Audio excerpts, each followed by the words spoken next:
It's very fairy tale-like beginning to Edward Scissorhands, and so many of your movies have that fairy tale sensibility. What is it about fairy tales you think are so effective in telling a story?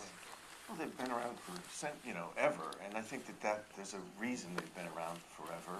And I'm always fascinated by people with their take on what fairy tales are, because like you talk to a lot of parents and they go, "Oh, that movie's too scary," this or that. But it's like, well, that's what fairy tales were, and children actually, I think, like those kinds of stories that are slightly disturbing and surreal, because it makes you deal with the abstracts of life or whatever. And so I've always been fascinated by people's sort of take on what fairy tales are. Because to me, they're just powerful stories.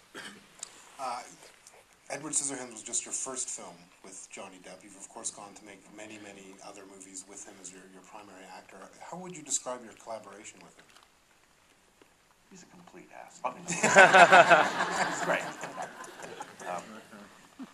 No, it's great. I mean, look I like people, as you can tell by some of the movies, I like when people dress up in funny costumes, and he's willing to do that, and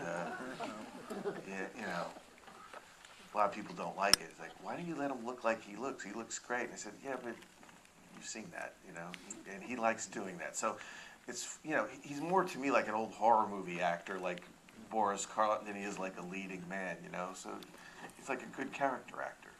What a great segue to our next film and our next clip, which is from your movie Ed Wood, also starring Johnny Depp. So good at segues. Very good, thank you. Wow. Let's take a look at Ed Wood.